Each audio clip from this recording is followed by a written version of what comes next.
Welcome to another episode of Dad Can We Talk? I'm your host, Anthony Ray, and this is a bonus episode, a special episode where I'm not going to be the host today. Y'all know I'm usually always the host. I'm always the one bringing other dads to the podcast and asking all the questions, and that's how it usually go. But today, I want to update y'all on me. You know, the last time I did one like this was April 2020. If y'all remember, after my 10th episode, I had my first bonus episode where I sat down with my wife and she interviewed me. And that was the last time y'all really got a real update. Y'all know during every episode, I talk about my issues. I talk about things that I see, things that I got going on. But this time it's going to be all about me, man. You know, there's a lot that's happened since April 2020 to we're about to be January 2022 tomorrow. Dang. So there's a lot that's happened in that time frame. So much. My life is nowhere near the same as it was the last time. Facts. So, yeah, man, I think it's just right that I bring myself to the table, give my people an update. You know, I always talk with dads and tell them, you know, when you come on, Dad, Can We Talk? Be real, be honest, you know, be you.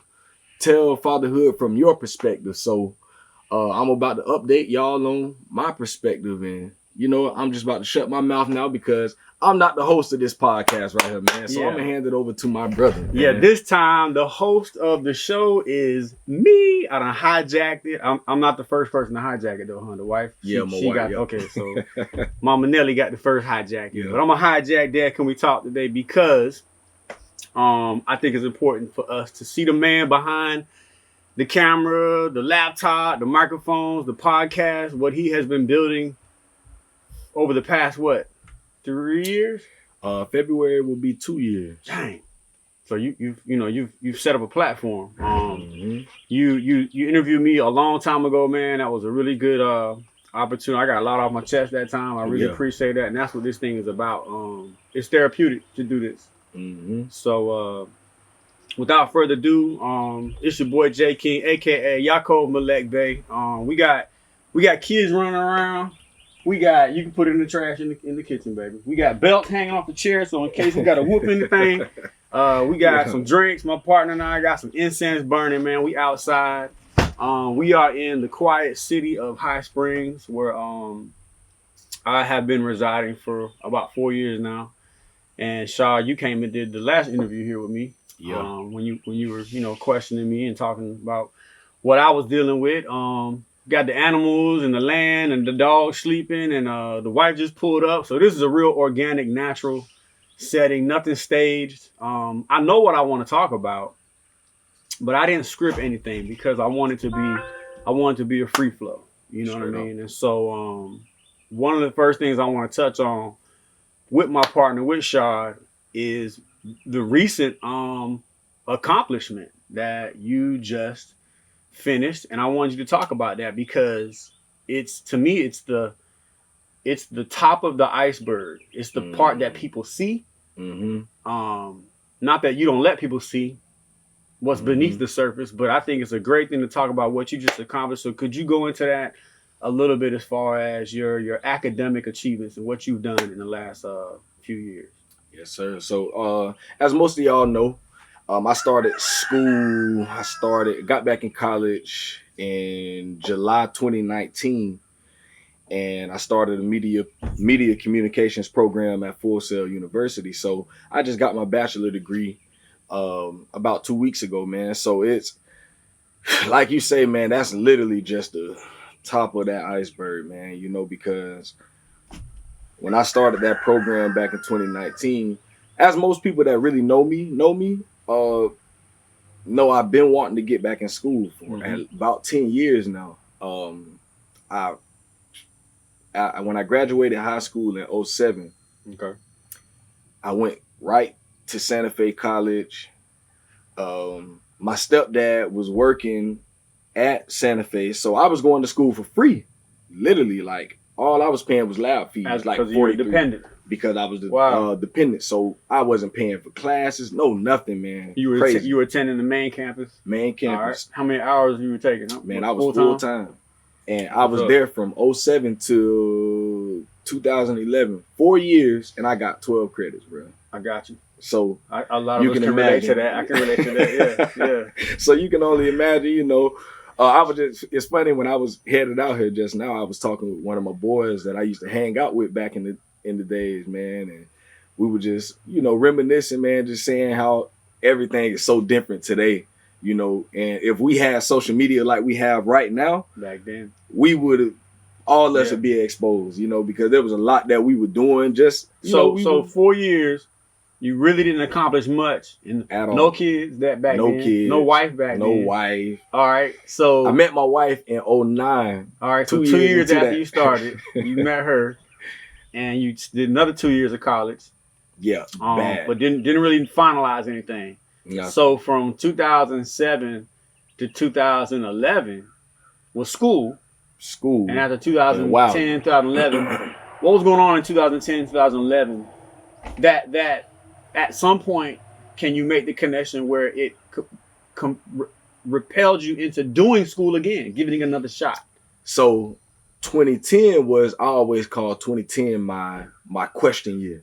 2010 is when I began to question everything. Me too, bro. I started looking at life differently. Like, man, why I be smoking weed every day? Like, why am I always thinking about all this crap? I used to just be in my head all the time, thinking about why do we live like this? Why do we think like this? Why do we watch what we watch? I was asking myself all these questions. Right. My wife would tell you I used to be like waking up 4 o'clock in the morning, going to UPS, talking with her on my way to work, just telling her like, I don't understand life. I don't understand my purpose. I don't understand the purpose of life. Like, why do we even live? Like, is the purpose of life to just work and be broke like everybody else? Yeah,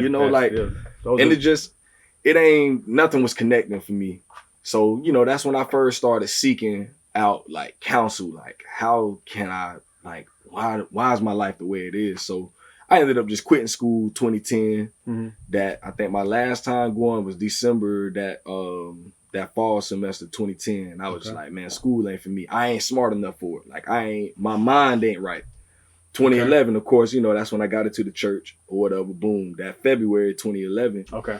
And I started the Push ministry. I remember that. The college ministry. Push. I got back with Push. You guys are on campus and everything, on campus, man. Yep. And Push was more about my push to get back in school. Who were some of the guys involved in that Push? Name the fellas that was helping you with that. First thing, man, rest in peace of my brother Charles, man. Charles was one of my main partners with that. Brother Cromwell. Charles Cromwell, man. You just made me think about my dog. But, man. Man, rest in peace of my dog. You lost a good one, man. Yeah, that was my brother, man. Yep. But he was one of my partners going out there. Ash. I remember Ash. I think he's down south somewhere now. Shout out to my man Ash. You still speak with him? To this. Every now and then we're on Facebook. Okay. All right. My brother David, little young brother David. What was David's last name? Williams. David Williams. Yeah, I remember David. I see him every now and then riding on his bike. Yep. That's my dog. And that was it. Around that time, brother Edward, who was going to New Life. Eddie used to come out there with me all the time, man. Eddie, his birthday just passed. Happy birthday, my always smiling. Yeah, all the time. Eddie, stay smiling. Yes, sir. But yeah, we had a little crew, man. Those were my partners. My brother Lamar Crawford. That's what's up, man. Apostle Crawford, man. They used to come out there and post up with me every now and then. Yep. We used to have big prayer circles out there. Now you were doing the Push ministry out of Prayers Pastor by Gerard Faith. Duncan's ministry, Prayers by Faith. So you So 2010, 2011, you're in ministry. Yeah. Under the banner of Christianity. We not get into that, but we know. Yeah. So you were operating, you were coming into something outside of what you had done with college. You weren't doing that with college. Yeah. Got into church, and I think that's the point where I guess you started to question and develop. Yeah. And so now you got a purpose. Mm-hmm. You're doing Push. What people see from me, people that know me today, that's what they know me from the last 10 years. Push. They know that version of me, like that's real. Where I was just, in the church, I'm pushing, you know, I'm trying to get back in school. I'm just trying to get my life together, you know. Me and my wife ended up getting married the next year, 2012. Yep. You know, so I got married. We had our first child, 2013. So every year after that was like, you know, 2011, get in the church. 2012, got married. 2013, had my first child. 2015, had my next child. 2016, had my next child. 2017 was that bad year where we basically went homeless. 2017. I did get back in college one time before now. I went to City College in 2013. What were you gonna take there? Man, I was doing mental health over there. Okay. And that's a whole other situation. I got myself in a situation, almost cheated on my wife. Got into it with this one woman, man, just not being focused. And I ended up telling on myself, I was like, man, listen, I got to get myself out of this. Yeah. Boom, got out of that little situation, bang. And after that, I was like, okay, time to refocus. That was 2014. Got to get tunnel vision again, man. Tunnel vision. Because now you got the wife and the kids, and you guys are, I'm sure finances was a struggle. Oh, you know, my God. I remember some of the car troubles you was dealing with. Yeah, we all deal with that. Dang. So you're 2017, you're 4 years into a marriage now. Yeah. And we go homeless. Yeah. The end of that year. You remember that? I remember. My wife ended I ain't trying to tell you business. I'm gonna let you do that. Yeah. You remember that, man. But so we were basically homeless for 4 months. My wife, I was without my wife and my two youngest kids. They had to go up to Chicago. Well, we made the decision for them to go up to Chicago. And I want to get real quick. I want to give a shout out to a brother, and I'm gonna have you guess. A brother who I know, who I talked to a while back. We haven't talked in a while, but he called me a little while ago. Who was a great influence on me. I know for a fact he was a great influence on you. And if you could rewind a little bit and talk about that segment of time where he was a part of your life in helping you get focused, which it's an amazing story, because I remember when I met him, the Most High used me to minister to him, and he ended up developing in his gifts in ministry, got married. Is it ringing a bell yet? I'm gonna elbow you. You can't remember this brother, man. And I've been telling you for a while, we need to go see, bro. We need to go get bro. My brother, man. Can't forget about my brother, Sean Nico, man. Yeah, man. Listen, that's a dear brother to my heart. If anybody knows me from high school, all right, that was one of my big homies, man. You know, because before he got into the church and all that stuff, man, that brother always looked out for me. Like, he was just probably one of the best dudes I ever met in my life, bro. Like, never had an agenda with me.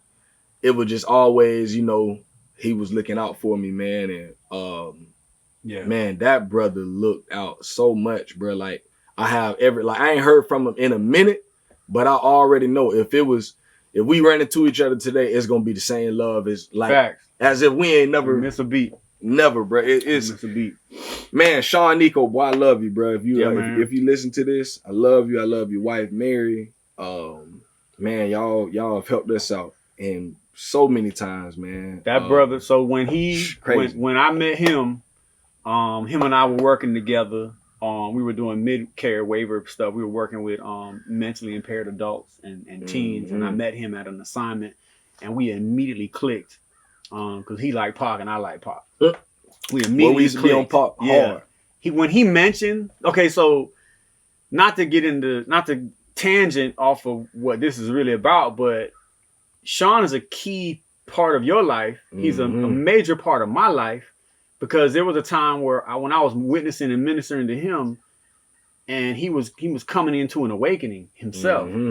And I watched him get back on his feet. Not that he was doing terrible. I'm just saying he's a giver. He's a giver. I fell on my face after him and I got acquainted.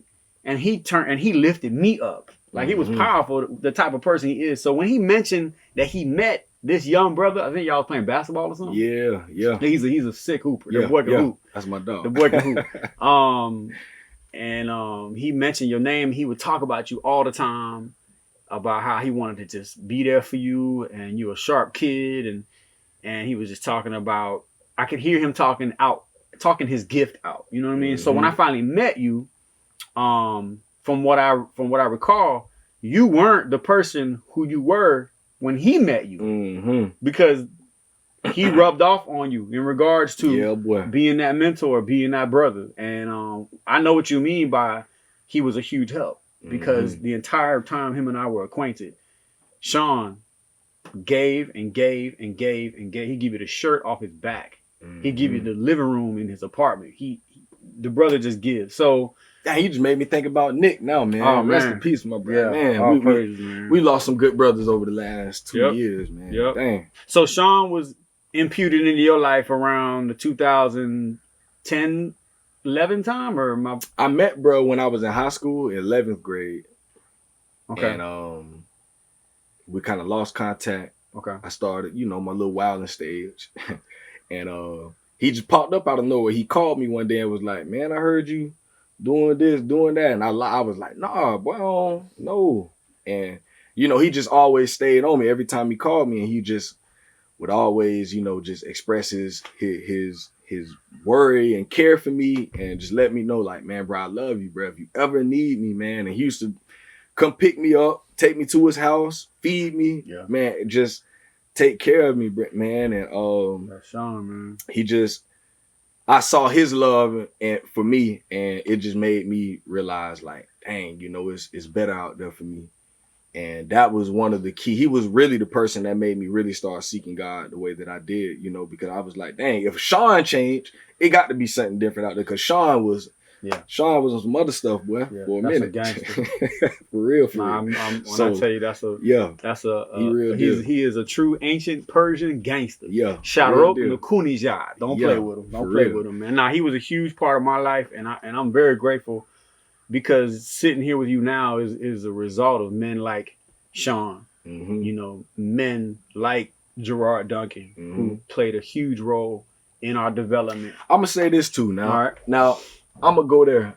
So for people that don't know, and I know there's a lot of people that don't know, because I talked to two guys that I hadn't talked to in a minute, yesterday actually, and they didn't know that I left my church July 2020. So for those that don't know, I am no longer a part of Prayers by Faith with Pastor Gerard Duncan, but I'm going to say this now. Man, that brother, when I met him back in 2010, 2011, that brother, like, he changed my life. And you met Gerard through Sean. Through Sean. And Sean introduced me to you, and I met y'all the same day. I met Sean, introduced Sean and Gerard. He started coming to church. Sean was mentoring you. That's powerful connections, man. Yeah. And so y'all were the men that I looked up to. You, Sean, Pastor, Ralph back then. Yep. When I met y'all brothers and I seen that y'all were married, y'all had kids and stuff, and I'm like, man, I want to be there one day. And y'all were the men that I looked up to at that time in my life. And I was like, man, you know what? I want to be like these brothers. So I started hanging out with y'all. But for Pastor Gerard Duncan, I know me and him, our split. If anybody know us, y'all know me and him was like this. Yes, sir. There was no separation between us two, man. And just over the years, we lost some of that. I started growing. I just think we had a lot of miscommunication in our relationship. We had a lot of miscommunication. And I think we both, it could have ended in a better way than what it did. Mm-hmm. There was a lot of anger there on my part. A lot of anger, a lot of frustration, mm-hmm. A lot of disappointment. I think there was a lot of disappointment on his part too. Mm-hmm. I know I take part for a lot of the stuff that happened with us, Mm-hmm. And I just think it was best at the time when we did that both of us went our separate ways. And okay, so I don't want to cut you off, but I want to make sure I'm hearing you correctly. There was a growth. Yeah. Which means you're changing. You're not who you were years before. Yeah. You're either getting better or you're going into a place where, maybe you feel like maybe you're bored with the monotony of what you were connected to at one point. Felt like that's not a bad thing. There was more, right? There's not a bad thing. So we're on planes, and just to encourage anybody who may be going through what seems to be a severing of a relationship, you don't know if you should walk away or work it out.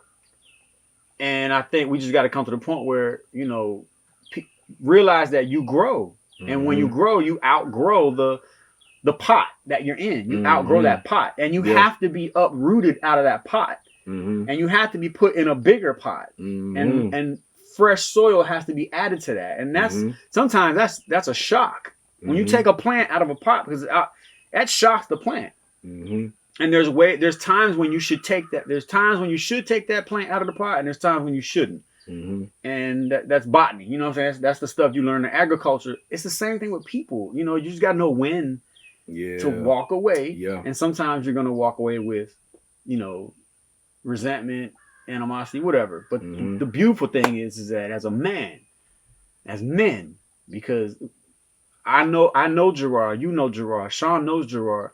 All three of us can agree that we would not be who we are if we had not spent those years with that beautiful brother. Straight up. Regardless of what you and Gerard had, the negative part or whatever y'all had, and the positive, regardless. Straight up.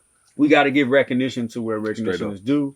And, I split anybody to the white meat by Gerard Duncan. Straight up. That's my brother. And I know the type of influence he has made on many brothers' lives. I remember being out in the street late night with him, ministering and witnessing the young brothers that was cracked out. So that's a part of your life that you always better look back, and realize that was a section of my life where I was growing. And I think, because I remember the conversation you and I had in your decision making to walk away from the church. That's a huge thing. That's not something light. That you don't take that lightly, because you gave your heart to ministry. It's obvious. Yeah. Because I know the men you've influenced. I know the young men. You've referenced 4 or 5 brothers in my direction in the last year or so in regards to employment. So I know the lives you've touched. And that's because you were touched by an awesome brother. That time span between when you decided to I want you to touch on when you decided to say, I need to finish my education. I need to complete something, because I want to get to that point, that feeling. Because that's where it hit. I say after my wife and my kids came back in 2018, after they came back from Chicago. Because you guys had we had that short separation. Right. I finally got us an apartment. Boom. Okay. After that, during that time period, the 4 months away from them was, I went through a little mild depression, and God began to speak to me and show me some certain things that I could be doing more and doing better, as far as being a husband and being a father, being everything, just I could be doing more. And that's where the frustration first started. Okay.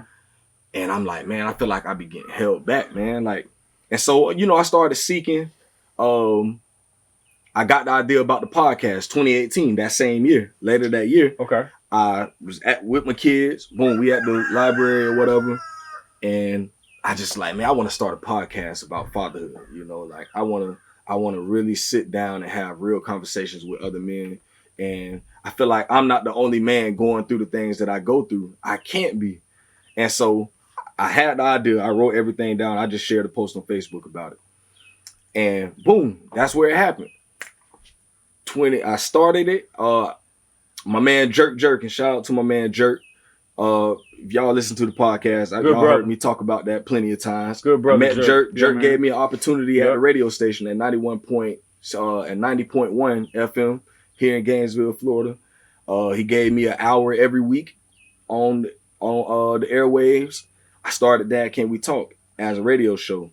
That lasted for about 8 months, maybe 8-9 months. Then I was like, okay, that's done. So next point, 2019, I had reached out to Full Sail. Well, Full Sail reached out to me because I was on their website one day. I filled out a little info form, and boom, advisor, whoever it was. Funny because his name was Anthony, and he called me And he just went to asking me about, where I was in life. And I just, man, me and bruh talked for a good hour and a half on the phone one day, man. This is before you made a decision? This is before I made the decision to go back to school. Okay.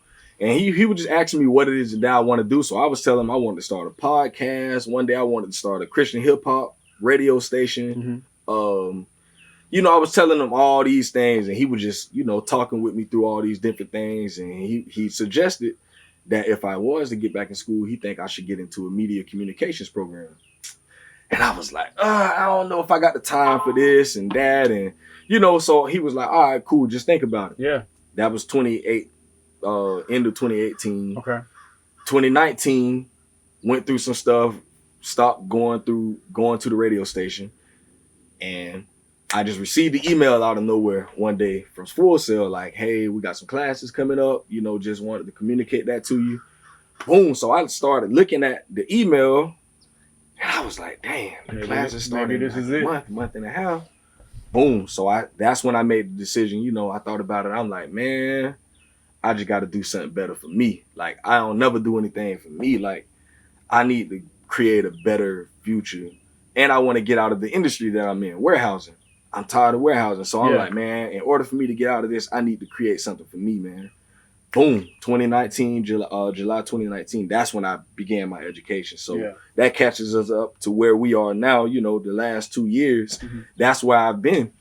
And from there, my life it's been crazy. So, okay, so you made a decision to go to Full Sail. Mm-hmm.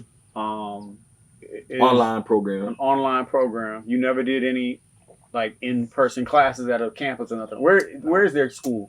Winter Park. Okay, so right outside of Orlando. All right. So how'd you pay for school? I got loans, and I had some. They gave me some Pell Grants, so I had Pell Grants and loans. So you did the school. Pell Grant, financial aid. That's the same thing. So you went, you sat down, you applied for financial aid, you contacted the school, did the application for the school, sent them all my stuff. I had to go get my high school transcripts. Contact city do some college. Footwork. Oh, I had to do some footwork. I had to go in. Now you got 3 kids. 3 children, a wife. And you and the wife bought a home. So that's late. I'm jumping the gun. Okay, yeah, so later. So you guys in an apartment at this time. In an apartment. Okay, so back in 2007, 2011, no kids, no wife, in college. Mm-hmm. Just stopped going to school. Fast forward almost 8, 9 years later, 3 kids, wife, in college, paying bills, feeding mouths, working. You always got the kids with you. They staying in your pocket. Amazing how you have all of this responsibility and now you want to go back to school? When you didn't do it, when you didn't have no chance. Yeah. So what I'm getting at is purpose. Yeah. I'm sure the children, I'm sure the wife is a huge part of why you do what you do. Mm-hmm. And without me putting words in your mouth, what is it about not having the children, not having a marriage when you were younger in college with all the free time, all the study time, all the downtime, no major responsibilities, you didn't do it. Now you get married with kids and how do you do that? How do you do that with 3, go to college with a house full of people paying light bill, rent, car notes, you know what I'm saying? Yeah. Medicine, school, picking the kids up in school, dropping them off, diapers. Yeah. Like, how do you do that? Man, listen. Well, listen. Bruh, it's definitely the motivation behind it was my kids and my wife. Because you're not making no money off of this. I ain't making no money off of it. You're not making no money off of going to school. You're not making no money off of starting this podcast. Mm-hmm. You've done a lot of interviews, a lot of hours you've put into this. So it ain't about the money. Mm-hmm. It's not about a financial return in what you're doing. This is truly from the heart of a man who just really wants to be able to sit down with other fathers and allow us to pour out our hearts, because that's necessary. We have to do this therapy. It's so How funny. do you do that with all that? Funny. when I started school, at the time when I started school, I had put the podcast on back burner. You know, I had stopped going to the radio station, and I had almost lost faith that it wasn't on. God maybe didn't speak that to me. Okay. That's where I was when I got back in school. Like, maybe God ain't say do the podcast, because I was like, the radio station thing didn't really work for me. Now, what was that? What were you doing at the radio station? It was like a radio show, and where? What radio station? 90.1 FM. Okay. So Jerk was basically the producer of it. And he was helping, but it just wasn't the format that I thought it was gonna be. And what were you doing? Like, what was so an hour it was and a half like show, or hour show? It was basically was we doing an hour? I think we were doing an hour, but you know, it had the commercials and stuff in there. Okay. He would play music every now and then, come back, and then we would talk about a quick topic, 10 minutes. Okay. Boom, go to a commercial. Bet. Every now and then I brought someone up there, we would interview them. But it just wasn't what I had envisioned. You were in school at that time. I wasn't in school at that time. Okay. And so when that ended, I just think it wasn't really working for the radio station. It wasn't working for me. You were getting paid to do that? No, it was just free. Everything was for the free. And, gotcha. I don't think it worked for either side. Okay. And I think that was clear. So, I just kind of told Jerk, yeah, man, we'll be done with it, man. And I literally, bro, I was like, yeah, maybe God ain't telling me that. Maybe that's something that I was thinking, like it ain't gonna work. So that was out of my mind. Once I got in school, I'm like, I'm just gonna just go get another career. Okay, got you. Boom, I get in school.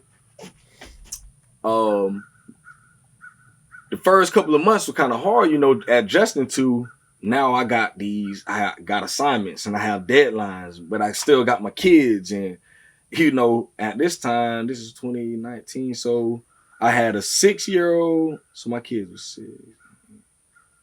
So they were basically 6, 3, and 4 at that time. Wow. So 6-year-old, 3-year-old, 4-year-old. And man, we still were going through it financially. Yeah. My wife she was doing better on her job. She had just started her job in 2018. So she kind of moved up. That helped us a little bit. So we were still trying to work everything out financially. We knew we wanted a home, but that just what we was like, man, we just working toward it, working on our credit. So we were doing that, working on our credit. Wow. Trying to continue, staying steady on our jobs. The kids are growing. They're in school. I think Azri had just got to first grade. She was first grade. Uriah and No, they were both daycare. Man. So we paying daycare at the time, all this, bro. And it was just so real, dog. But the first couple of classes, I got A's. All A's, first 3 months. I'm like, okay, amazing. Boom, I done aced the first 3 classes. All right, I'm doing all right.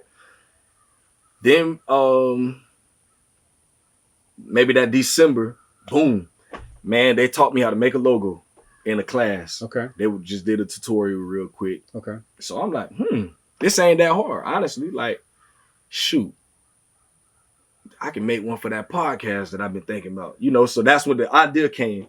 And I started playing around with that on my own time. I came up, the logo wasn't this version. Mm-hmm. It actually had 2 men that looked like white men who were standing up with their hands crossed. Well, they had suits on. They had the suits on. I remember that one. Yeah. That version of it. And I was like, okay, that looked fine. But then I was like, it don't really fit what I'm thinking about. That's what's up. I'm speaking more to black dads, to black men. That was my mind. That's where I'm thinking at.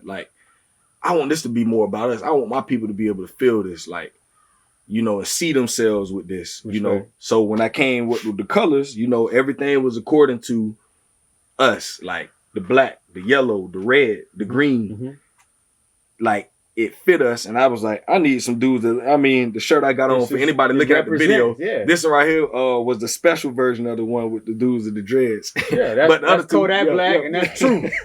Right there. Let me stop. I'm kidding. But no, I get it. Yeah, you wanted to represent, because we don't get represented. Straight up. And if we are, we're represented in a negative film. Straight up. That's I respect that. So the representation had to be there for me. Yeah. So you see the logo, boom. I made that. I was talking with one of my mentors, my man Adolf. He was a guest on my first episode. I remember you mentioned him one time. Yeah, that's my dog. Okay. Listen to me. That's my cousin's husband, and man, one of the realest dudes I ever met, man. Like, and I remember being at his house talking with him. I just stopped by there to holler at him, and he was like, "Man, you always talking about that podcast, but you ain't started the thing yet." right. And it just hit me when he said that. Like, you know what, bro? You right. Yeah, Like, I am always talking about it, and I say, man, you know what's up? Be my first guest. Like, he said, man, give me a time in the day. I was like, all right, boom. I did what I needed to do to set the podcast up. So at this time, still in school, still acing all my classes. So in order for you to do this first interview with Adolf and actually launch the podcast, you obviously were already in tune with the equipment you needed. That was when I got the idea in 2018. Okay. I wrote down everything in my phone, what I needed in a memo. And it's still in my phone to this day. I wrote down everything I needed. Y'all hear that? That's powerful. And you wrote down what you needed. Everything I needed. I ain't have nothing at that time. But you wrote down what you needed. I wrote down what I needed. So what happened? The school sent me this computer. They sent me my MacBook and they sent me an iPad. So I'm like, I got an iPad. I can use that as a camera. I got the computer and the programs that the school put on the computer. I can record now. I went and bought a mic. I had one mic when I first started. Bought this mic. And I was like, boy, that's all I really need. And I start right there with my one mic, my computer, and my iPad. And I started the whole podcast with that. Just with the idea that I had from my phone. Right. Boom. And we started Dad Can We Talk that February 2020. So Adolf, what's his last name? Adolf Means. So y'all did the first podcast. What was it about? How were you able to use? Because I remember you said you was doing some work at the radio station, and that didn't fall through. Did you pick up anything as far as skill set in the radio station? I did. That kind of helped you. I watched how Jerk interviewed people. Okay. I watched how his composure, and how he just kept it real. You know, he had to keep it in the scope of the policies and all that stuff with radio. Radio because he was using someone else's. Yes. Okay. So you gotta stay within. You know, can't curse, can't do all that. You know, you gotta kind of keep it within the radio thing. But I saw how Jerk conducted himself. And so I was like, man, you know, because when I would bring people a lot of times to the radio station, Jerk would do a lot of the talking because I still wasn't really comfortable with my voice. I wasn't comfortable with, you know, being me, you know, on the idea of a camera. Yeah, I got you, man. So I watched how bruh did that. So I was like, man, I got to be better with just being me. And this is probably my 78th episode if I count all my bonus episodes that I've done. Mm-hmm. Wow. I've grown a lot from that first episode. If anybody goes back and watches any of your podcasts, oh my God, you can watch 5 minutes of this one, 20 minutes of this one, and you definitely can see the morphing that takes place when you do something enough. You're gonna master it. So that's awesome. I'm trying to get to them 10,000 hours, man. You know, they say the 10,000 hours is how you perfect a craft. How many hours you have now? I don't know, bro. Not 10,000. I don't think I'd reach 10,000 yet, but I'm trying to get to them. So you have 78 episodes in total, probably, because I think I got about 6 or 7 bonus episodes. Okay. And regular episodes, I'm at episode 71. So altogether, I've done about a good almost 80. So the part I want to get to, which is what we've been talking about this whole time, is these are all the things that you kind of went through. Mm-hmm. The rain, the sleet, the storm, the snow, the hot weather, the cold weather, the ups and the downs. You graduated from Full Sail Academy, or is it just university? University. So you graduated from Full Sail, and this whole time you was in Full Sail trying to knock out this degree. Mm-hmm. You've been building a podcast. Building my podcast. So is it clear? Is it safe to say that during your schooling you were picking up more skills? Yeah. So while you're building a podcast, going to school full time, right? Full time, working full time. The way my classes went was I did a class every month. Every class was 4 weeks long. So Wow. Imagine most people take one class and it goes throughout a semester, 3 or 4 months. Everything was compacted into 1 month for every class. So every month I'm doing that amount of work. So but it's one class. Every few months I did 2 classes every month. Those are the super hard months. Here's a question. Were you able to use anything you created in your podcast as assignment fulfillment for school? Can you talk about that for a minute? Listen, everything I was doing. For those that don't know, I do some graphic design, create logos, business card designs. I just got into web design. Man, I used my website that I created for my podcast and for my side business that I have and our visuals. So for me, it was difficult. It was really, really, really difficult just keeping everything together. Because you're doing schoolwork, you have assignments. I have assignments. So it worked when I had stuff that I already created. No doubt. So I'm like, shoot, I'm gonna use this that I've already created. Because like that used to be the hard thing, like trying to always come up with all this new stuff that I have to do to fulfill requirements. And then I'm still trying to work on all this other stuff. I think it's funny though how the Most High just like line stuff up. Like there was a time where you, like you said, you was in school, you was on campus going to school for 4 years and nothing. But now you have so it's just we gotta stick to our guns, man. And you never really fail at anything. All you do is learn. You never really fail at anything. It's lessons. You know what I mean? Everything is, and I would say this to anybody else out there that might be thinking about going to school, moms, dads, whoever you are. You know, if a young man listen to this, a young woman who don't have no kids or ain't married and none of that, I would say this.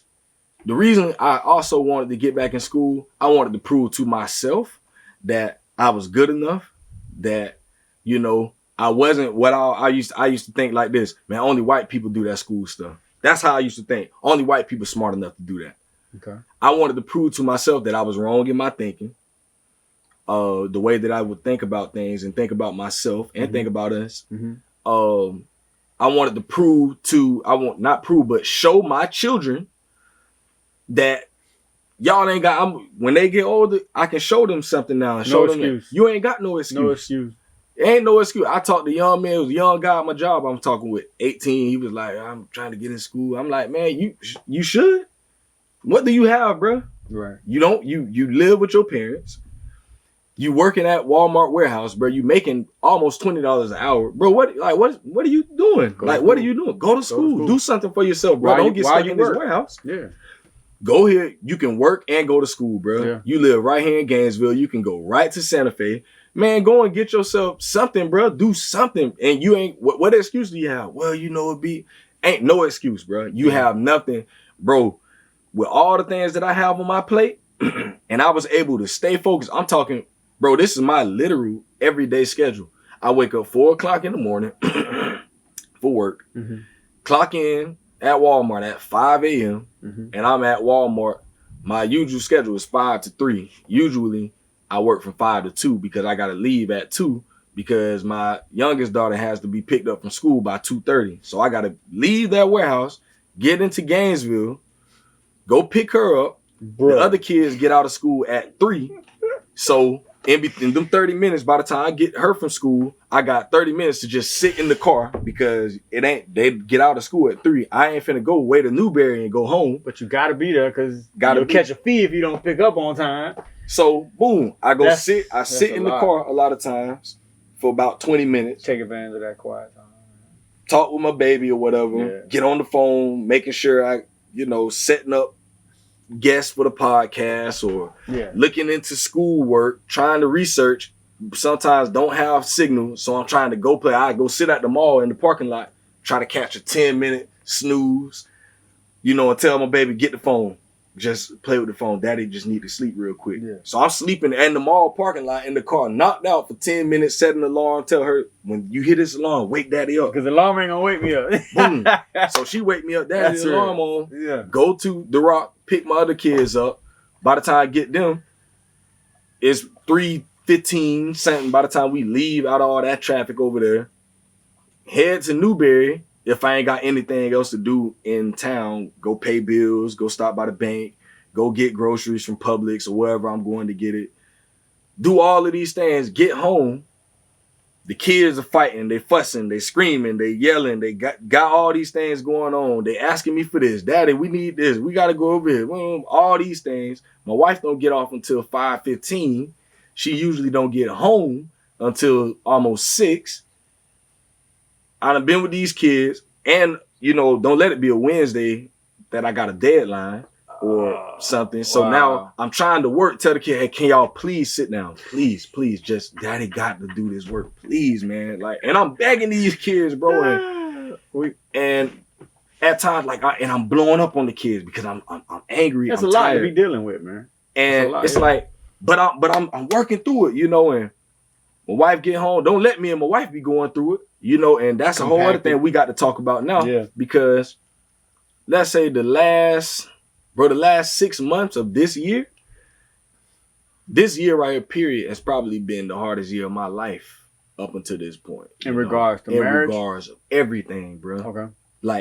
This year, 2021, has been 2020 was blessing, bro. Mm-hmm. 2020 was, bought my first home. Yeah.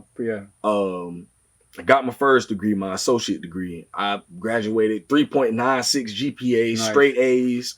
I got, so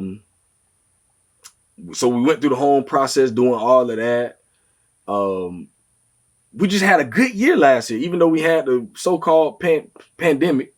Mm-hmm. We had a really good year in 2020. Overcame a lot of challenges. Started the podcast last year. Started my A&R visuals business last year. I look at me leaving my church. That was a blessing for me. I left that, to go on to other things. Gain more knowledge about the Hebrew, the Israelite movement. That just helped me so much with my self-image. Was that? I don't want to get into that. Yeah. Because it's more. Yeah. But we can getting into that awakening, quote unquote, of your identity. Did you get a lot of questions answered, or did it create more questions? Do you think you got focus? Did you gain focus from that? Because you and I talked about it a lot, but it helped me. I would say, man, it helped me a lot, bro. It helped me a lot to realize that a lot of things that I've been doing over the years, I was just doing it. As far as church and ministry and all that stuff. And I was like, I ain't got to be feeling like I have to do this. Because I literally don't. No, you don't. I ain't got to be doing what everybody else want me to do. And it helped me to realize that I don't have to be what the church say I have to be, because I was a so-called pastor and got ordained and all that stuff. I don't have to be what other people think I'm supposed to be as a Christian. I don't have to be these things. And it's I got that focus on who God created me to be, who the Most High gave, what's the purpose that you gave me in this earth? And once I got focused on that and I was able to remove distractions out of my life, I fell out with a few friends, guys that was my dog. I fell out with some people, bro. But I think that was a blessing, because it just moved these people. That's that growth that we go through. Get out of my, and it just felt so good, coming out of 2020. Like I said, 2020 was a good year, bro. That's what's up, man. 2021 came, man, bro. Listen, it's been, I've dealt with anger a lot this year, because now it's okay, everything that happened last year, okay, we got the home now, all these things, and now it's trying to settle in on this new life. It's the first year where I ain't been in church like that. So there's there was a transition for me. Okay. So I'm trying to deal with that part of my life, the spiritual part of my life. That whole thing right there was that's been hard. Did you feel like you needed to be in church? You felt like there was parts of the year where maybe I need to go, or did you feel relieved? I felt that you didn't have to be. But then it was a lot of questions on am I doing the right? Am I doing the right thing? I had friends questioning me. Why you ain't coming to church? That type of stuff. Question? Like, just dealing with the outside pressures of now. I've been out of that thing for a minute now. And now just reconciling with this is where I am. Like, not having that. When you're in church, it's like this.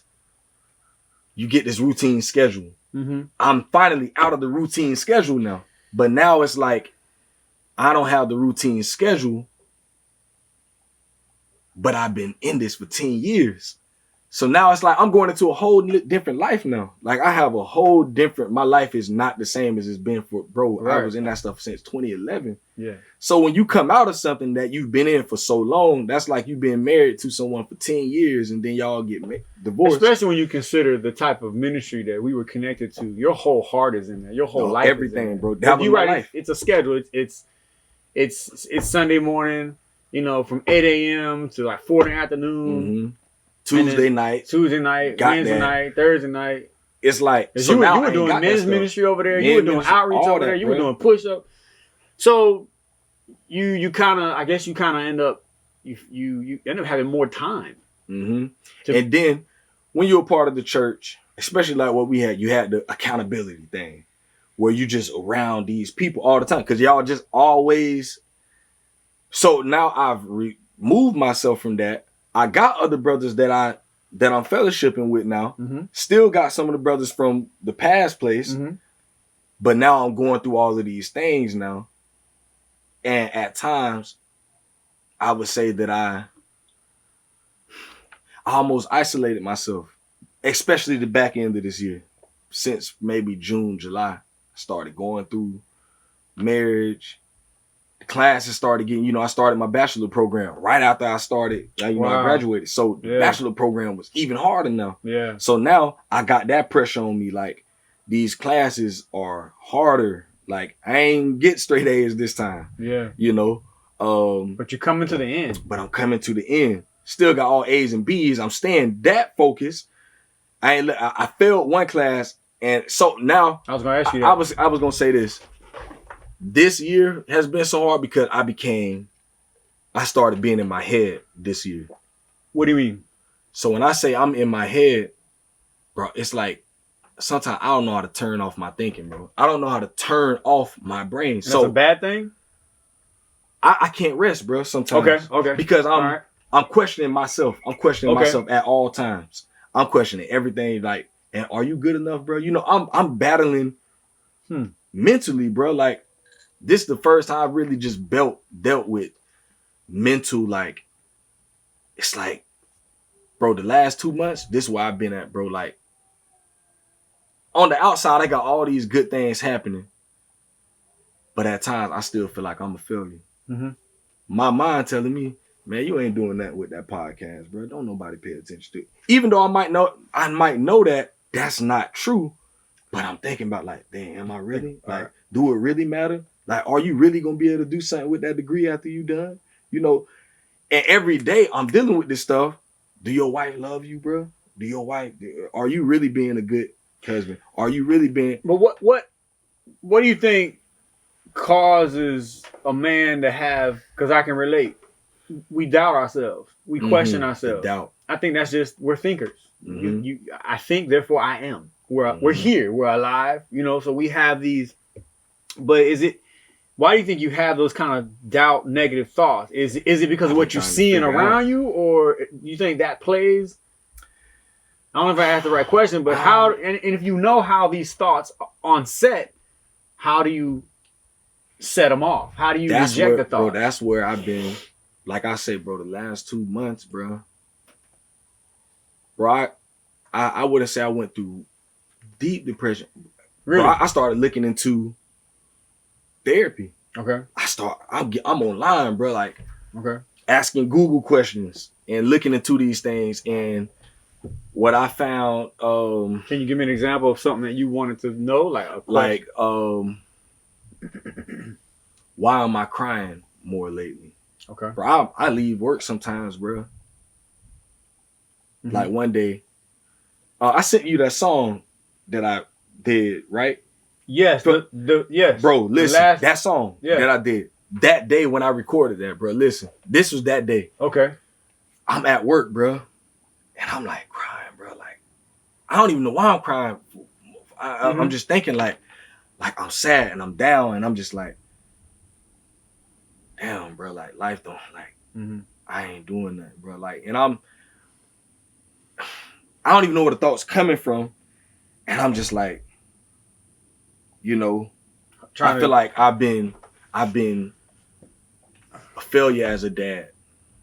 At times, you know, I go back to 2017, bro. Like, bro, your wife still, you know, at one time my wife told me, you know, she still deals with what she went through during that period. Gotcha. And I feel like that was me. I got you. You know, and I take myself back there. Yeah.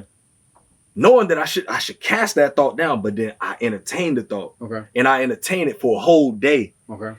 You know, thinking, you know, sometimes I get so mad and upset with my kids, and I'm yelling at them and I'm calling them saying, you stupid. Like, I got you. You know, saying like these things, and you know, and thank God, you know, my oldest daughter, she'll tell me like, Daddy, you shouldn't say stuff like that to people. Awesome. Like, that's all. And then it's like, you know what, she right, but then I'm so mad, and I'm just like, all this stuff going through my mind, like, bro, I feel like I've lost myself. Like I say in the song,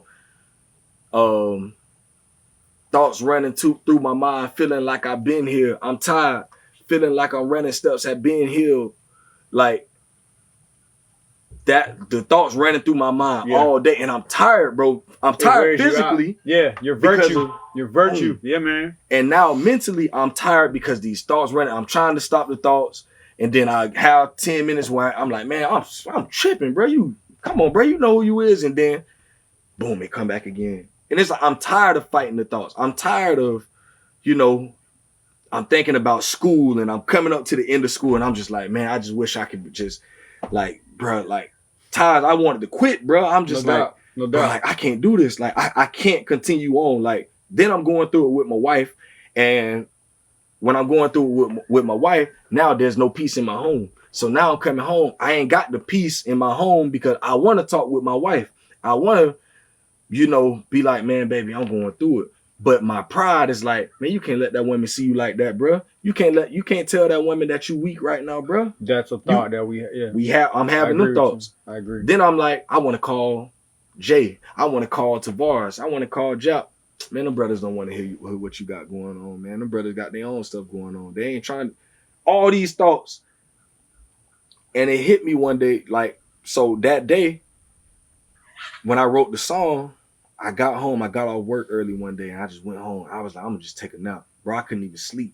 Interesting. So I'm like, man, I just went to writing, bro. That's real. I went to writing. Because the whole song is a reflection on the year and what you were carrying. Bro, I'm writing. And it's helping me because I'm talking to, if you listen to the second verse in the song, that was a verse that I did on a song from a push song that I wrote back in 2014 that I never recorded. I recorded it with Jason Hunter. You know Jason Hunter, but we never put it out. But it spoke to me. I remembered the verse. And it began to speak to me, bro. Wow. Because in that time I was going through it back in 2014, and it came back to my remembrance. The verse again, that I something you wrote down, bro. Something I wrote down, and it came back and it ministered to me, bro. Powerful.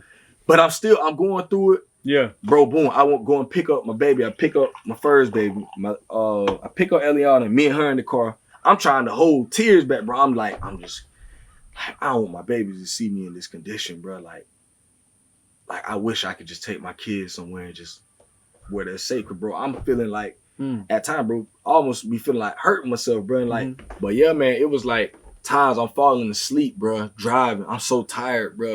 Like one day, bro, I hit the curb going into the rock. Hit the curb so hard, you know, people looking. I'm like, bro, I'm tripping, bro. Like I'm just, I was out of it, bro. So that day, man, when I picked them kids up, man, I ain't called Whitey. My boy T Whitey, where I record the podcast. Usually. Whitey Rose. Yeah, man. Shout out to my man. Man, listen, I want to give a shout out to my boy right now. My boy T Whitey. Yeah, man. Salute. Man, that brother look out for me. Like a lot of people see the Anthony, you know, or Shaw, if you know me by Shaw, y'all see the upbeat me a lot of times. But I share so many intimate moments with my brother Whitey, man, you know, at that studio where he's just been a person where if I need to talk, that brother is giving me an ear. Mm-hmm. And we both likewise with each other. And he's just been a person that I can go to. And that day, I was like, I'm going to just pop up on him. I gotta say that the day him and I ran into each other, we were right there by his studio. He took me in and looked around, and I was like, "You got to get in touch with Shard, bro." I'm forgive me if I'm wrong on my timeline. You hadn't, or maybe you did talk with him at one point before that. I remember calling you and telling you. Started okay, doing the whole me being at the studio. Okay, good because and you did an interview with him. Yeah, you did an episode with him, and you know, same concept: building a business, carrying the load. You know what I'm saying? Pressing through. He went through some stuff with, I guess, a previous studio. That stuff is heavy. It's heavy. You know what I'm saying? Because we don't come from legacies. Straight up. We don't come from family legacies.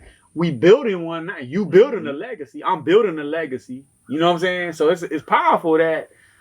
I don't think that as I don't want to say coalition, but as a community, black men, we still don't get it how valuable each one of the brothers that you have in your life. We don't really realize how valuable we actually are. We can eat, but ain't nobody eating because. Everybody in their own little state. Everybody worried about their own. You gotta be able to bounce stuff off of this brother. You gotta be able to be vulnerable with each other. You have to. You know what I'm saying? Jonathan and David, they loved each other. They were vulnerable for one another because they understood the struggle that each one was dealing with, and so they were able to keep each other in tune. It's powerful for a brother to wear. You gotta wear your emotions on your sleeve. You were saying you didn't want to talk to the wife, you didn't want to call the brothers, you were just holding that thing, and that's energy. That's like reserving negative energy and frequencies. And you know, I ain't even a person like that. You're not. You know, I'm not, bro. No, you're not. I've never really been like that. This is the first time. The back end of this year is where the first time I just been. Just like in my own little heavy, bro. Bro, I didn't think I was gonna make it out of that, bro. October was so difficult and hard, bro. Like there was so many times I wanted to call you, call Jeff, call Byron, like or text y'all brothers. Or I think I called you one night. We talked good. And we talked good, but it was like after that, I'm like, okay. You still gotta do you. Still gotta pick up that hammer, and I think a lot of it is too. When you're building something, I'm building something. I'm building 2 or 3 things, and no one else sees it, and that's how it's supposed to be. And so we get into this. I'm focused on what I'm doing, and then the trials of life come, and I'm focused, and I'm running this marathon, and trials of life keep coming, and I make the mistake of I actually need to stop focusing. Yeah, bro. On what I'm building, because the trials of life are coming, and I gotta fight these trials. And once I fight these trials, I gotta deal with the issues. I gotta talk to my brother. Then I can get back on track. See, if you got brothers around you who you can call, be like, yo, I'm dealing with this, I'm dealing with that, man, I'm going through this, I'm going through that.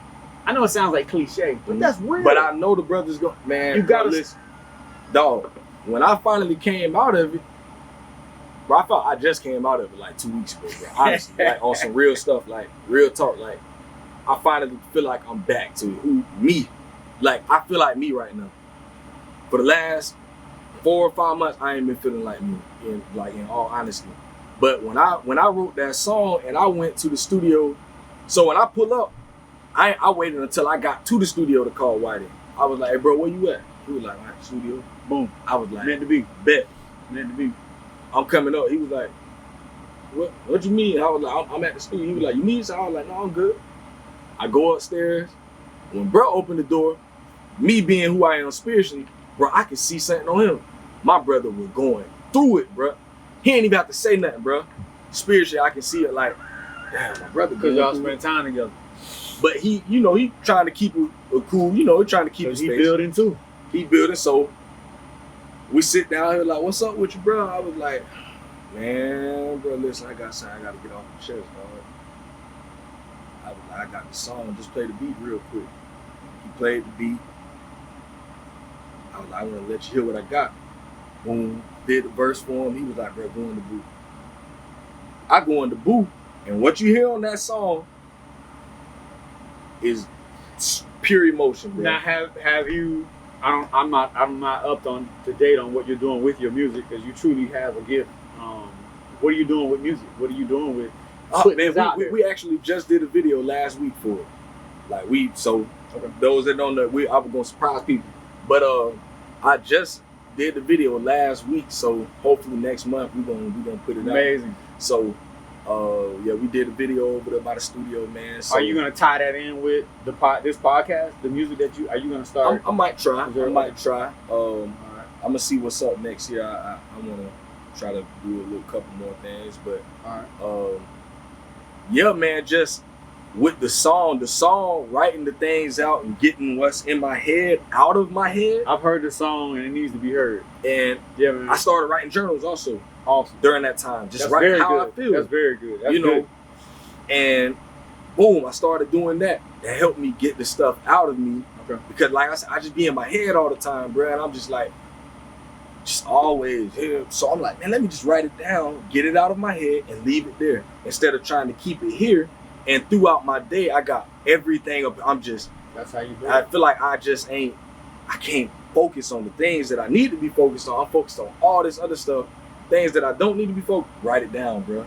Write it down, get it out your mind, and keep moving. And so, boom, I went through it with my wife again, bro. So this couple weeks ago, bro, my wife, I'm thinking, we all right, we good. My wife texted me one day and was like, hey, when I get home from work, we gotta talk.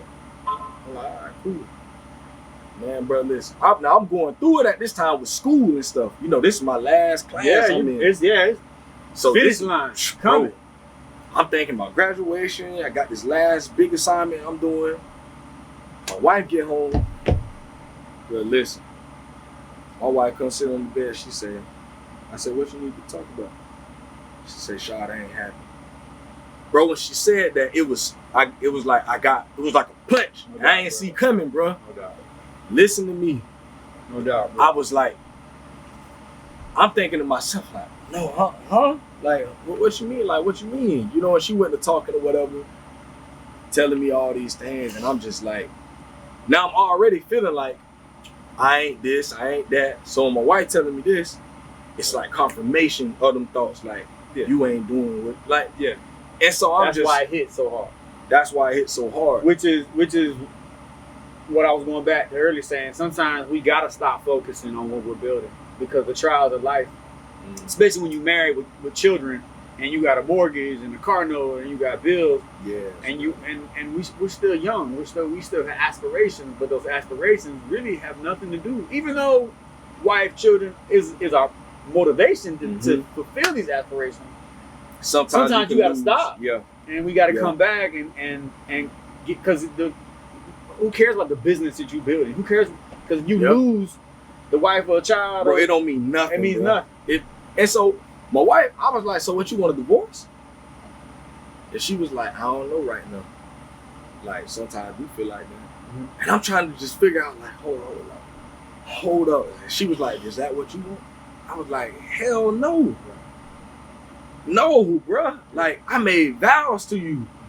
Like, I don't care how much we be going through it. Like, I know I made vows to you. I made vows to God. Like, no, I don't care how much we going through it. Like, I want to fulfill my word. Like, that's all I have right now. Like, I want, like, so, she started saying all this stuff, this and that, and we kind of talking through it, but I'm just like, damn, bro, like, can't win. Like, I just, and I'm just like, man, I'm supposed to be in a celebratory place right now. I'm finna get my bachelor degree after all what we've been through, and I'm just like, what's it all for, man? So I ended up calling my brother Robert. Okay. Now my brother Robert Frazier is one of them brothers that you did a podcast with him too. Did a podcast with him, bro. Listen, I remember watching it. Me and Robert knew each other since second grade. So we know each other. Like he know me, and he seen my whole trend. He know, like he really know. Man, when I called, anytime I call that brother, now me and Rod, he's my oldest daughter. Him and his wife is her godparents. Okay. So that's like that. Them my people, bro. So I was going, bro. Now let me tell you how much I was going through it after all that stuff. Bro, I ain't never called. Me and my dad, we talk all the time. I've been to ask you about that. Bro, listen. This is the first time I ever called my daddy and like was like, Pops, I need you. Mm-hmm. Bro, I ain't never in my life called my daddy. Now me and him, like I said, we talk all the time. Yeah, I know y'all cool. Now he called me with his problems, like, son, I need you to pray for me, this and that, bro. I said, I'm finna go call my daddy, bro. I went outside, got me one of my little pre-rolls. Mm-hmm. You know, my little CBD, man. Mm-hmm. I was stressed out, cuz. Yeah. Boy, I said, I got to call my pops. I called, it was 12, almost 1 o'clock in the morning. Now I done been up all day, bro. And been to work, got to still be to work at 4 o'clock. Pick the kids up. All that. Boy, almost 1 o'clock, I said, I'm finna call my daddy. I'm sitting outside on my porch, man. Call Pop. He answered the phone. What's up, son? I say, Pops, I need you. I need to talk, Pops. He was like, what's going on? And I was just like, man. Pour out. I was like, Pops, I know I pray for you all the time, but Pops, I need you to pray for me, man. I was like, I'm going through it in my marriage. And man, that talk I had with my Pops, man, it was just, bro. You know, he's never saw me like this, bro. Most people they don't see me. Everybody, like, I always look at it. I'm the strong friend, bro. It be like that. I'm the one that people come to, bro. I don't go to people with my stuff most of the time. You know, my close friends. But so for my Pops, he like, what the hell she mean? Like, you know, he going off, bro. So Pops, he going off. What the fuck she mean? You a good ass nigga. Yeah. He going in, bro. Yeah. I'm like, Pops, it ain't like that, bro. You know, but he don't know, and I know not to listen to his advice. Like, it is funny. It's funny, but I'm like, he like, what the fuck she mean? You know, she don't this now. I'm like, Pops, because he see how hard you putting in. That's work. all he see. Yeah. But I'm like, Pops, I do feel it on some stuff. Like, I do understand. I don't understand shit, nigga. Yeah. You a good nigga. Yeah. This, I'm like, Pops, just listen to me. You know, he going off, bro. Yeah. And I'm like, I do feel a little on some stuff, bro. Like, I could do better, bro. Like, I know what you see from me, Pops. You see the outside, bro. I could be better. Like, yeah. You know, there's a lot of stuff that I can do better in. Pops really wasn't trying to hear that.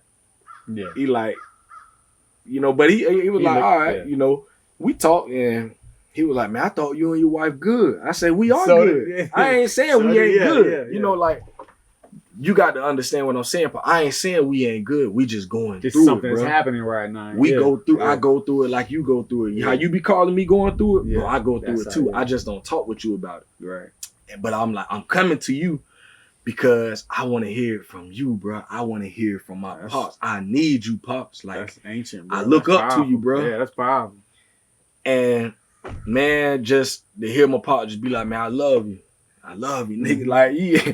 And it was funny just to have that interaction with him. So from that day on, I could tell that joke he was going. Bro, that next day, that joke called me like 4 times. You all right? Yeah. You good? Yeah. You need it? I'm like, yeah, I'm all right, Pops. And, you know, after I talked with my boy Robert, he was like, man, he knew, like, bro, this is real. He was like, I'm going to set up a Zoom call. They live out in Tampa. Okay. He was like, talk with your wife, see if she's willing to talk with me and my wife. And we'll sit down and we talk. And, man, we got on that Zoom call. And him and his wife, we talked over it, bro. We talked through it. Good. And they helped us get a plan. You know, it wasn't things that's not able to be fixed. Right. It was just, you know, I felt I did lose, I've been so focused on this podcast. Because there's so much compacted in what you're carrying, man. And we, you know, the husband needs attention. The wife needs attention from the husband. The husband needs attention from the wife. And when that's offset, you know, there's a lack. And that's powerful that you guys are able to sit down as a group the four of y'all and discuss that and get that out. And for the brothers out there who are married, or brothers out there who have children and they're with the mother of their children, and you're going through these ups and downs, man. It's key to be able to get it off your chest and talk about it. Got to. You got to. So I want you to describe, bruh, the feeling of this accomplishment, because I think it's so encouraging for brothers to hear that you went back to school and you graduated from college. Not only did you graduate from a university, you graduated from Full Sail University. That is a platform. There are a lot of people in the U.S. Who came out of Full Sail who went on to do media production, podcast, YouTube, and doing well for themselves, designing websites. Like, so what was that for you? Because your wife was there with you, your children were there. I think you said your mom came. Just all the years, all the stuff we talked about in the last hour. I'm sure that was a unique moment. So just kind of break that down. Man. Graduating with your bachelor's. That thing right there, bro. So I graduated that Friday. That Wednesday, I had to turn in my last assignment. Okay. That Wednesday, bro. Now, this is why I say I'm in a better place today. From that day, that Wednesday. So I turned in my last assignment. I hit the submit button. So when I hit that submit button for the last time, bro, it ain't hit me in that moment. Like, okay, I was like, damn, bro. Like, that's the last time I'm going to ever hit submit. Like, this is the last time on Full Sail Online I'm going to hit that. Finish. The last one, bro. And I went back and looked at it. Everything is checks and my grade. I'm like, bro, it's over. You're done. Like, I'm done. Like, I didn't think I was going to make it here, bro. Wow. So, boom, I was in the work. I was in my garage doing it. I go in the house, my wife on the bed. And, I'm being nonchalant, She like, how you feeling? I was like, I'm all right. I don't know. I'm good. I'm happy. Like, I'm ready to go. I was tired that day, bro. Like, tired. I've been up all day, bro. And y'all had to drive to... Well, this was that Wednesday before the graduation and all that. So, boom, my wife was like, all right, I'm finna get in the shower. She go get in the shower. I don't know why, bro. Like, I started feeling this overwhelming feeling, bro. Like, man, bro, you've been tripping a lot lately. These last few months, dog. But you made it. And I just started telling God, sorry, bro. And for some reason, this William McDowell song came to my mind called When You Walk in the Room. Oh, I thought you weren't in Christianity no more. No, I'm just joking. Bro, listen to me, bro. No, I know the song. I know it's dog. Yeah. Yeah, man. I went into my garage, bro. I didn't turn no lights on. That's beautiful, bro.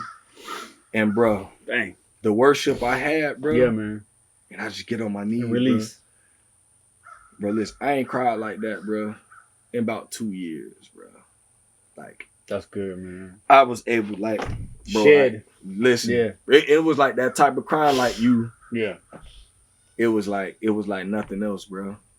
And I ain't had an experience like that in so long. Just me. Like, I needed that for me, bro. Yeah.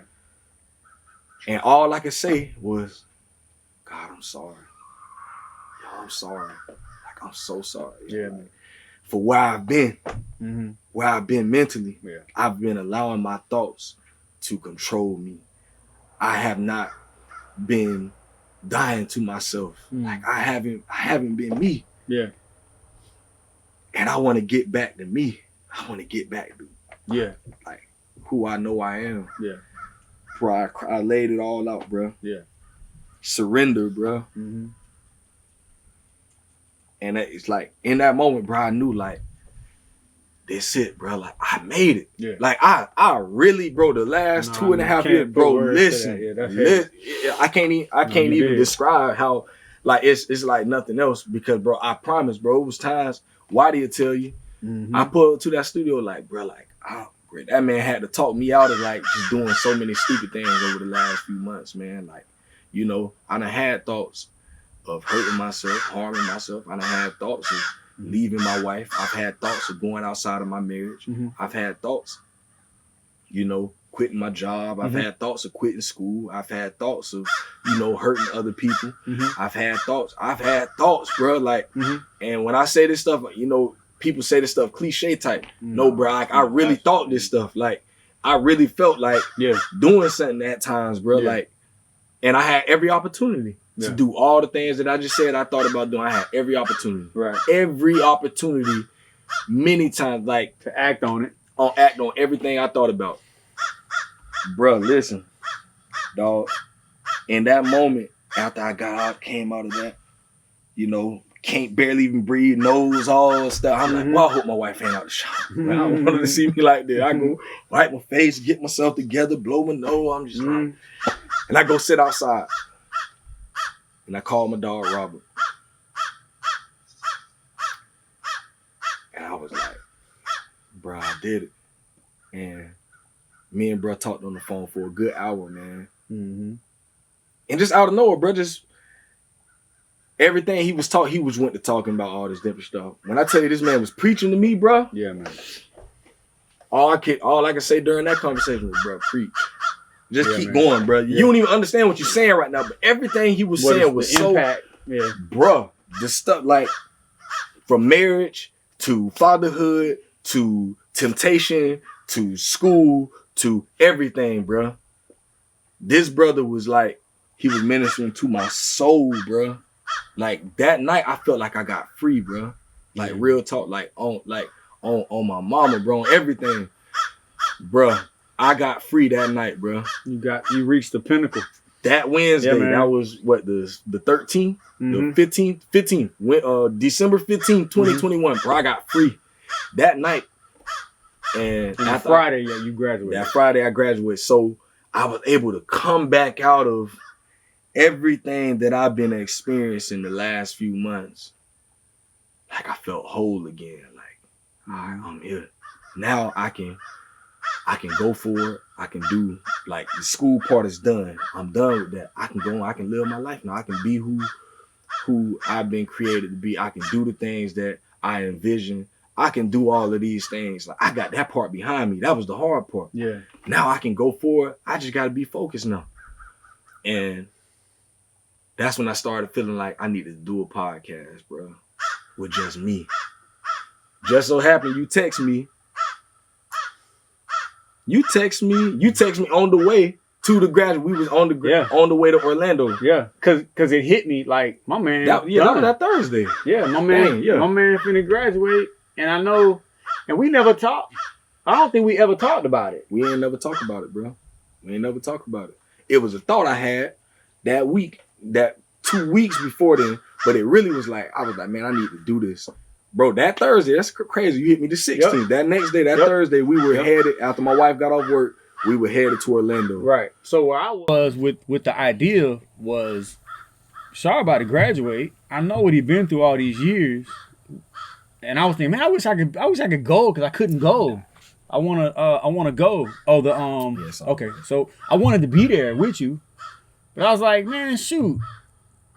I need to hijack the podcast and interview my dog, because we need to hear about this, man. Nobody knows we know, but it needs to be laid out, and I want it to be able to be a podcast where anyone who hears this, who's dealing with the marriage and the children and all of the responsibility, and they're still pursuing a goal and endeavor, you can do it. You can finish if you keep focus on what you're doing. But from time to time, you got to pull back. And you got to deal with the affairs of life. Got to. And accordingly. And you need to be able to reach out to brothers and bounce stuff off of them. And I want to do something real quick. I don't know if you've ever done this on your podcast before, but I want to, and I might run out of names, but I'm going to say a name. And when I say that name, you say the next name that you think about. And I'm talking about brothers that we know who you might have more names than me because you've done so many interviews. But I'm gonna just say the names that come to mind that I know have been an influence on my life. They've been an influence on your life, and that's that connection. And I pray that in the future, from here on out, at some point we could begin to restore those connections with brothers that we may not associate with as much as we did in the past. But these brothers need to know that they are a part of who we are. You know what I mean? And so, and your marriage ain't over. You still, you're still gonna deal with stuff in your marriage. I'm dealing with stuff in my marriage. So it's important that we do think about restoring these connections with men, because the more men you have access to, that's an army. A general don't go to war with 5 men. He go to war with thousands of men. and we at war. And I'm talking in the spiritual and the physical. We at war. We losing brothers. We losing marriages. We losing, and our when a marriage breaks down, the children are scattered. Hence, what the whole Torah is talking about is every time Israel cheated on the Most High, rulership came in and broke down the nation, and the children were scattered. Every time. So. Gerard Duncan, I thank you. Just a father figure to me, man. Really helped me through some of the most trying times in my life. That brother really, he helped me, man. I know bro might not ever hear this, but I thank that brother, man. That's what's up. For being there for me. For dealing with me. I know I was very difficult to deal with over the years, but that brother continued to deal with me. And my sentiments, exactly. I agree with you. And that brother stood up in the paint for me many times, dog. All right, you give me a name. Shout out, Nico. Sean, a giver. Sean is a giver, man. He'll give you the shirt off his back. And I've been able to actually cry for real, shed tears on that brother's shoulder, man. That's real. Yep. Jeff Thomas. Soldier, man. It's funny when years ago, back when I first got into the church, I remember we went at it about the Christian hip hop. He still has that on you showed me. Record. Yeah, he still has that. Man, I used to hate that joker though. I was like, what does man think he know everything? Yeah, he do. But man, I've definitely grown to glad I was able to like really get to know him. Yes. And just know that some people have the personality. He's a bull, man. Facts. And he ain't gonna back down. He gonna go hard. He's a real soldier, man. I love that brother. He's honest and sincere. Yeah. And that's a powerful brother, man. Father of 4. Yep. 1, 2, 3. Father of 4. They just purchased a beautiful home with some land. Okay. And beautiful wife, strong family. I honor Jeff. With a high regard. He's one of those brothers that the dynamics of his family, he fathered a child that is not his biological child, and you would never know. You would never know by the way his oldest child, his son, looks at him and talk. You would never know that's not. But that's just a sentiment to who Jeff is. He's a father, you know what I mean? And I salute any brother out there that could father a child that's not his and raise that child as though it's his own. And I would never. Oh man, that's a powerful thing. I don't have that experience. Of course, a lot of relationships are like that. And so yeah, Jeff Thomas, man, salute in regards to just his character and the way he builds other brothers up. Robert Frazier. My nigga. for real. But that's my nigga, man. For real. Like, love that. Definitely a big part of your life, I can tell. Man, listen. Knowing that man since Metcalf Elementary, dog. 2nd grade. Like, for real. Like, man, me and bro, we've been through, when I was in 9th grade, they put me in honors classes going into high school, and I was like, what the heck? I ain't smart like that. And so they had me in the class. Me and him would have the same classes, and man, I was acting up, man. And that brother used to be like, "Sharp, bro, you be tripping." Like, one thing I always say about Rob, man, never hold his tongue, man. He'll just tell you straight, bro, you acting stupid, bro. And he used to just be telling me, like, I used to be like, man, I can't do this work.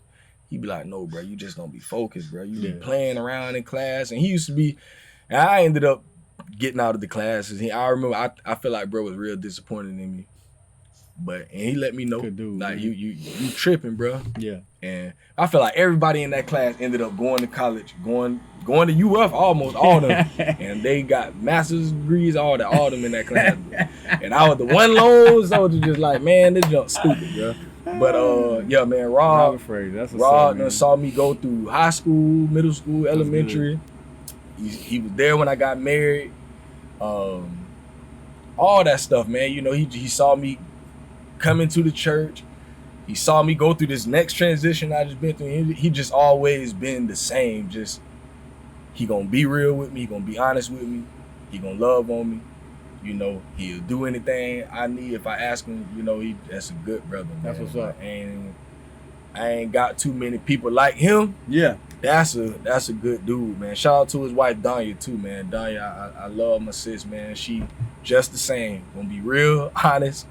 You know, them some good people right now. That's man. good. For real. All right, you give me a name. Charles Cromwell. Wow. Hard-headed joker, boy. That's my boy. That joker was hard-headed, man. But the thing about Charles was he had a heart that was on fire. And if you let him, you know, he'll talk you out of ministering to him because he really wants to minister to you regardless of what he dealing with.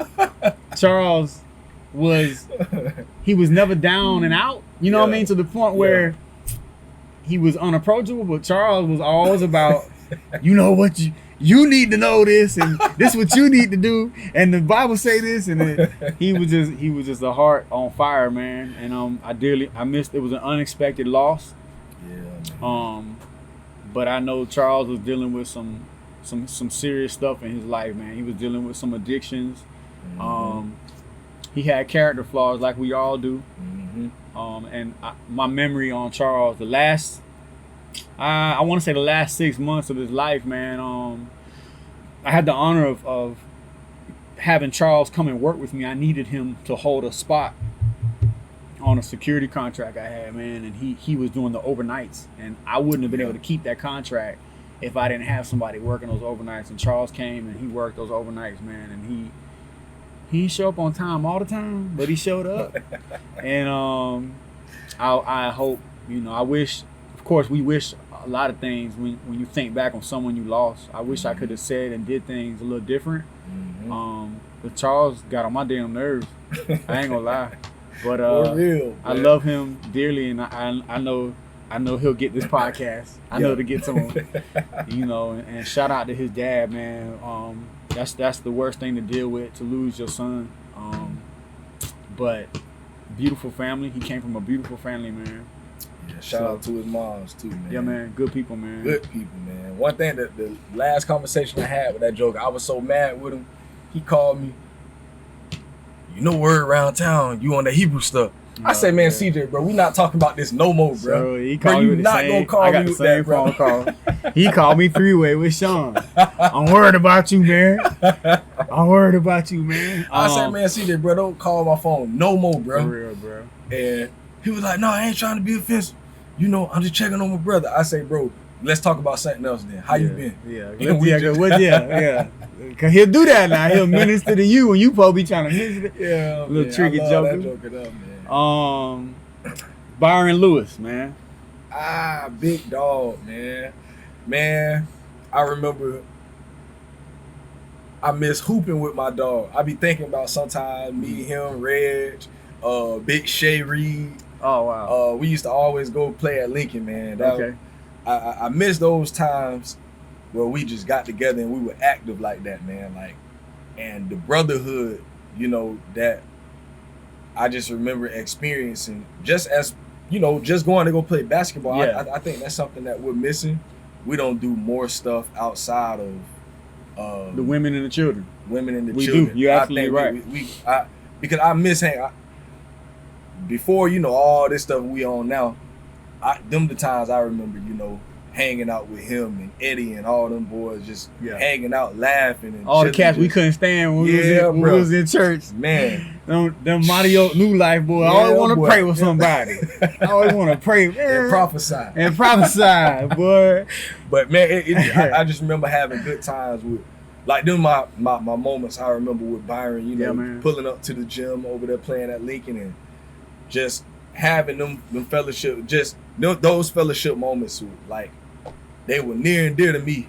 I don't know if they felt like that, but for me, I'm like, dang, these some brothers in the church that I can come ball with. Because anytime I needed the ball, I got to go to my other homeboys. Well-rounded men.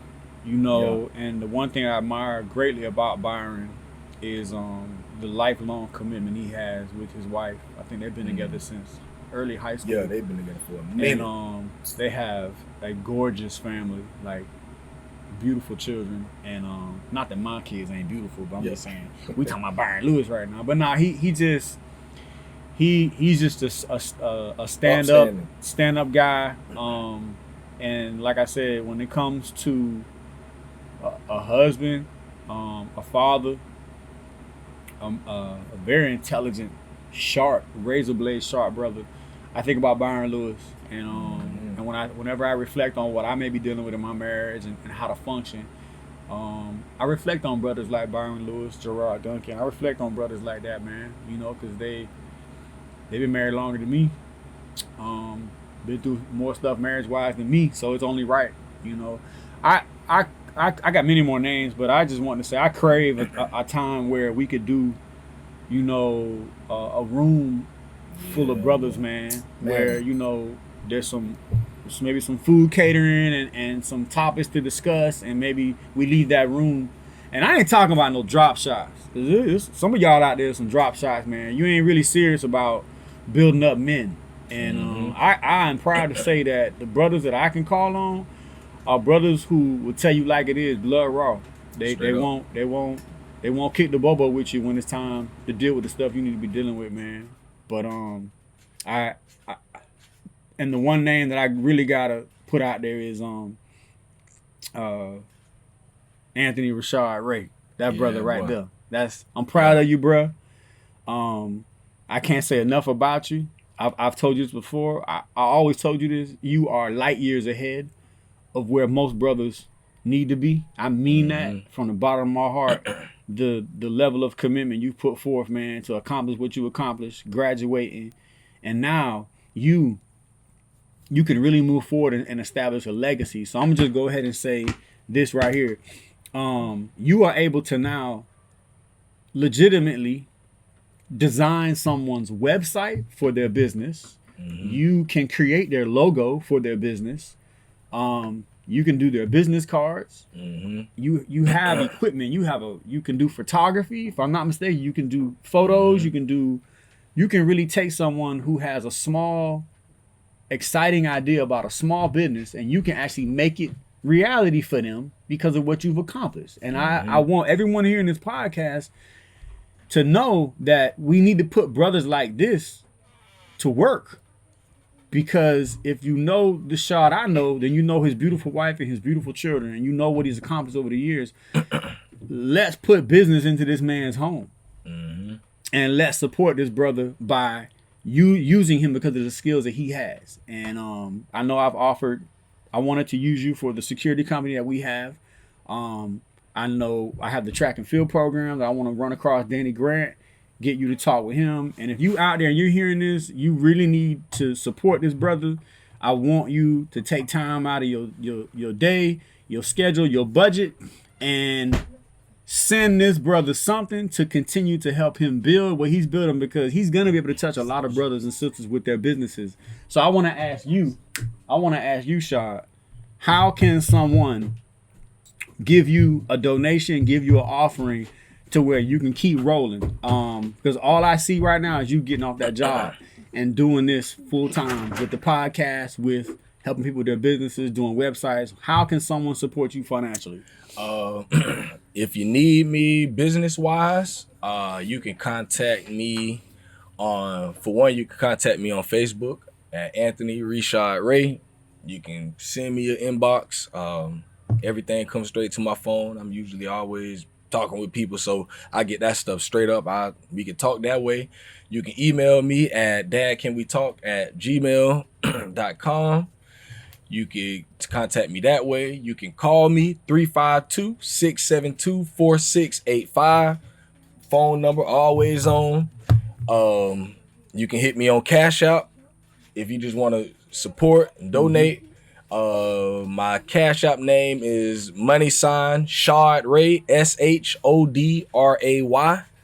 You can support me that way. All support is definitely appreciated, man. Everything helps. I am trying to raise a family, so whatever I got to do, I'm trying to do that. Like my brother said, I got my little side business that I do with the websites and the logos. So y'all hit me up, man. I'm always willing to work. If it's something that I don't have the capabilities of doing, I'll be honest with you and tell you that ain't something that I could do. I know my limits. I know my capabilities. But if it is something that we can do, we can get it in. We're going to get it in, And what number podcast is this that we're doing now? So I think this is, if I count all bonus episodes, I think this is like the 78th or 79th. Okay.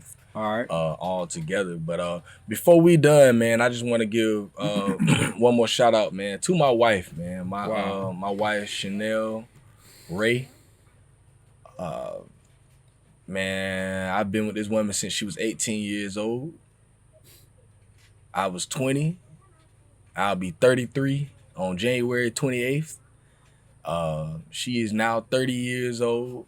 I've been with her for her entire adult life. Wow. And I haven't always been the best husband to her. We both were young. We both came into marriage not really knowing a lot about ourselves. And we just always wanted to be with each other. So when we got married, I was like, man, I'm gonna get a place. I'm gonna move you here to town. We were in a long distance relationship for like 3 years before we got married. And I just wanted to move her here to town. And I just wanted to take my baby in and give her the stability that she always needed and wanted. Awesome. And that's what I did. And in that, I think we were so young, we were poured in a mug, like for real. Just we just ain't have nothing, you know. And I think that put a strain on our relationship for years. But we're in much different place now, and we're still growing. I'm still growing as a man, learning how to treat her and love her. I ain't never knew how to treat a woman. I didn't learn that from other men in my life growing up. So I'm now learning how to love a woman and, treat a woman and I want my wife to feel like, she's a queen, and I don't want to just say that, but I want to make her feel like that through my actions. That's what's up, and bro. I don't do that all the time. And, that's something that I'm constantly working on, because she deserves that. Like, this woman has been there for me through so many, we've been through so much, man, and I've done a lot. I just want to make my wife proud. Like, that's awesome, my thing. I just want to be the man that she dreams about. Like, I want to be that man that,